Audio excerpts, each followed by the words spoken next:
Uh, Hello, everyone. My name is Tate Aldrich, and I am an instructional facilitator at El Dorado High School in El Dorado, Arkansas. And I was the 2017 New Hampshire Teacher of the Year. I am here to preview for you my breakout session, the Context License Privilege Protocol, Students' Identities, and Relevant Conversations. And as people slowly tune into this preview session, I want to suggest that you make comments or ask questions in the space below, and I'll do my best to respond. Now, to prime your thinking for this preview and for the session in general, I want to provide for you a scenario and maybe a term or two that you've yet to hear before.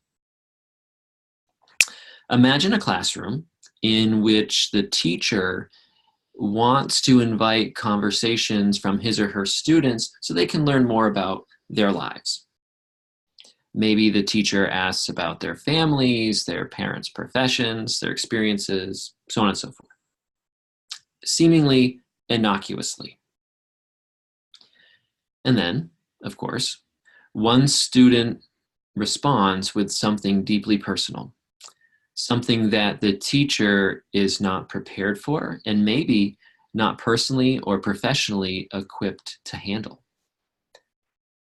The teacher freezes, fumbles their response, mismanages a conversation that really was an opportunity to elicit understanding from other students and improve their classroom community. And even if the teacher recovers, in that space in which they froze or fumbled, what they've done is sanctioned some topics or contributions and not sanctioned other topics and contributions. And if those topics or contributions are a fundamental part of some students' daily existences, then that is inequity. We often learn about inequities in education during professional development sessions on a macro level. So the grave disparity that exists among students of different zip codes. But I want us to think about the inequities that exist within our classrooms during this session. Conversationally, sometimes that go completely below our radar. As people are tuning in, hopefully, I want to make this point to sort of sum up that small scenario. The protocol that I'll be introducing you to doesn't just invite the world into the classroom. This protocol invites each student's world into the classroom. And that's how we help establish an equitable learning experience for all. I'd like to begin. And as I begin, I'm going to tell you about the inspiration behind this work. Firstly, I have to mention Mary Jeswick, whose book, Inspiring Dialogue, really creates a roadmap for teachers who want to integrate dialogic teaching tools into their lessons. A dialogic teaching tool sees students' differences as resources instead of obstacles to overcome. And they use talking in the classroom not just to demonstrate learning, but as the medium through which learning happens. They're really powerful. So if you're interested in dialogic teaching tools, check out her book. Also, I have to mention that this protocol, my research-driven narrative about it, was published in the latest issue of the English Journal. So again, if this preview makes you curious, you can check that out if you're a subscriber.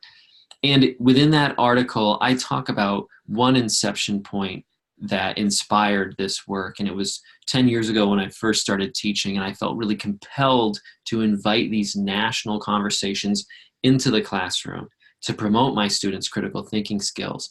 But I really lacked the instructional strategies to manage these conversations well. And sadly, students who arrived with misconceptions about a certain topic, usually an incendiary topic, their misconceptions were only reinforced. And some students felt alienated because of that. They didn't have a voice. And I, as a teacher, felt helpless. I had to step back, reflect on my own practice. And this protocol then began as a writing prompt in which I defined 3 terms, and we used those as the basis of discussion. And slowly it grew into something more structured and really more powerful. I also have to say that there was a watershed moment a few years ago with a teacher whom I deeply respect, wonderful, wonderful English teacher. I learned so much from her.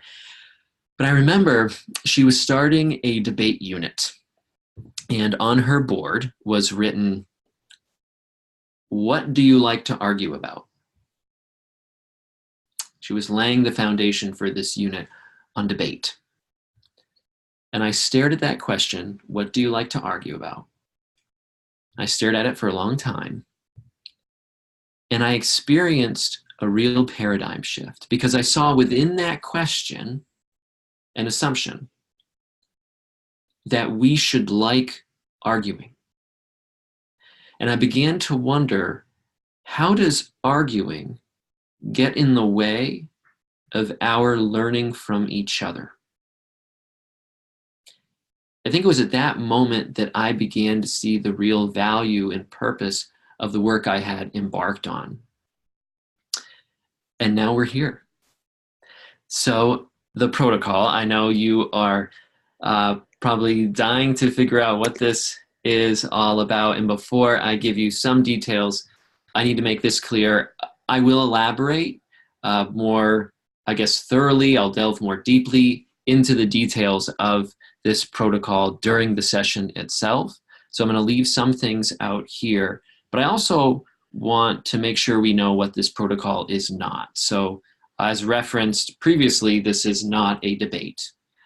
Students don't arrive at these conversations to prove themselves right, and they don't leave oftentimes feeling as though they are right. It's also not an opportunity for teachers to offer their opinion about topics. Teachers here are solely the conduit of conversation. It's really important that they empty themselves. Students never know what I think about a certain topic when we begin or when we conclude the conversations. Also, these are not standalone assessments. I'll use them in a couple ways. So I might use them to preface a unit. I'm thinking about a research unit we had, and students were researching relevant topics. And we had a conversation using the context license privilege protocol about kneeling during the national anthem. It was about Colin Kaepernick. And my classroom is very diverse in Southern Arkansas. People have very strong opinions about this topic. This protocol really invited students' perspectives in a way you're going to understand in a little bit, and helped us prepare for the research unit. So when students shared their research about the hashtag #MeToo movement or Black Lives Matter, students were prepared in the classroom to receive that information in a way that helped them grow their understanding. So I used the protocol, again, to front load a unit, but I've also used it as a culminating activity. So I'm thinking about our last unit on Lord of the Flies. We had an essential question about what divides us. And we used that literary lens to explore the question. When the unit was nearly complete, we used the protocol to apply those skills, again, exercised through that literary lens, to things going on in our community. Some of you know what I'm talking about. It was a really powerful moment. It's a profound in my classroom that I'll never forget. At this session, I'll go into more detail about that. So that's what the protocol is not. What the protocol is, well, one thing, students begin by reading 2 different editorial pieces, both espousing different points of view, diametrically different points of view. Then they share out the author's points of view, the persuasive elements used, just to lay the foundation of conversation so that no one is arriving really misinformed. We're all on the same plane here. Then they begin to share out their opinions. They position their opinions within 3 different response frames. And those response frames are context, license, and privilege. In my classroom, this is how we define those 3 terms, and you can see it on the screen there for you. That context is the place or time, etc., in which a conversation is taking place. So my students might say, in Arkansas, 2019, but it also could be during or at the end of a series of news cycles, say about school shootings. It also could be defined by the participants in the conversation, because whether we'd like to acknowledge it or not, the people that are in the room with us sometimes change the way we contribute to certain topics, right? So I like to invite people of different ages and different backgrounds into the classroom to see how that changes the conversation for students in a way that will improve their understanding. The second response frame is license. License is the conversational right of individuals based on their cultural identity and firsthand experiences. Students find this response frame so empowering. If you're having a hard time wrapping your head around it, I'll give you this example. I often provide this example for students as well as educators at workshops. I am not a mom, and I will never be a mom. I don't know what it's like to be a mom.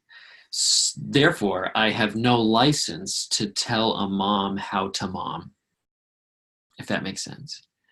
I am from New Hampshire, so I do have a license to talk about the New Hampshire experience. Students in my classroom might say something like, as a young Black female in El Dorado, Arkansas, and they've positioned their opinion within that response frame. Again, very, very empowering, very emboldening for students. Emboldening. Yeah, emboldening. Anyway, the third response frame is privilege, an inherent advantage. This can be hard for students. So what we like to do, but it's hard because students who have privilege often have a hard time seeing it. We know that. And students who aren't privileged, they see it everywhere. We define privilege mostly by what we are free from. So I'll give you this example. We had a conversation about the opioid crisis a couple of years ago in my classroom. And privilege in that regard was a student saying, well, as someone who has never been touched by the opioid crisis, has never had anyone in their family overdose, and who really only knows about this from the news, that is an admission of privilege and will inform us of where their opinion is derived from. These 3 response frames help turn the conversation inside out. So we're really not actually talking about whether teachers should be armed, say. What we're really talking about is our relationship to the topic, and we're learning about ourselves and each other. It's wonderfully disarming, and it helps cultivate a really positive conversation around something that is usually really incendiary and, like I said, mismanaged. What are the results? The results are manifold. Maybe not manifold, maybe innumerable is a better word for it, because I'm still learning about all the positive benefits of this in my classroom. So firstly, it improves classroom culture exponentially. I remember the conversation about kneeling during the national anthem, and students could not be further apart in their opinions. But afterwards, we had grown to understand why we feel the way we feel about that issue, and it brought the class together in a way that other writing prompts or icebreakers could never have done. Also, and this might be a little too cerebral for a sneak preview, the protocol establishes conversational orbits. And when you do this protocol enough, you're able to visualize those orbits in real time. And I'm able to provide a visual for my students and for me that helps inform the next step in our conversation.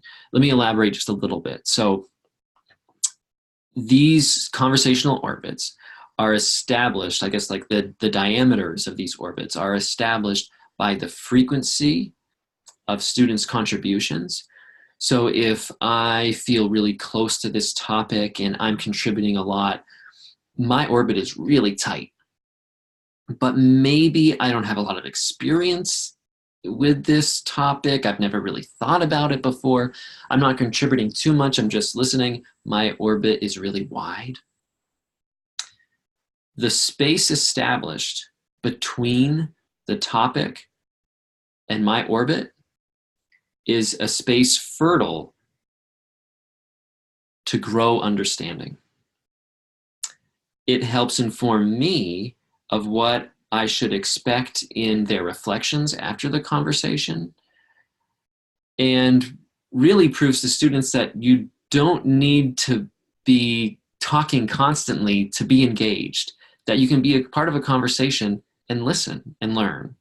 It's also a lesson for those students who maybe monopolize conversation, and what they've done creating such a tight orbit is they've limited their space in which they can learn from others. I'll delve more deeply into that again during this session. I just wanted to plant that seed, have you think about what can be born out of these conversations. So, wait, you know what? We're going back. One more result. I said they're innumerable, is that what I've learned, it provides students the conversational tools to affect positive change in their communities. This is a skill that is transferable. So yeah, we have conversations about national topics, but then they're able to take those skills and apply them to topics within their community and maybe stretch the other understanding of adults and people in position of power by hopefully eliciting their understanding. I'll talk more about that at the session, but it's been memorable. The session itself, Thursday, July 11th, 3:45. If this preview was interesting to you, please attend. You're going to receive some materials from me and a much thorough explanation of how this works. You'll hear student testimonials, and we will participate in a simulation activity. I've done this before with teachers, and it's hard because teachers at a conference sometimes are all like-minded, but I have chosen a topic and some editorials that will illuminate your differences and will make you feel as vulnerable and as stretched and hopefully as understood as students feel when they're participating in the protocol. Again, this is something that you can take with you back to your classroom, and I am really excited to share it with all of you. Hopefully I see you on July 11th, 3:45. Thank you so much for watching. Bye-bye.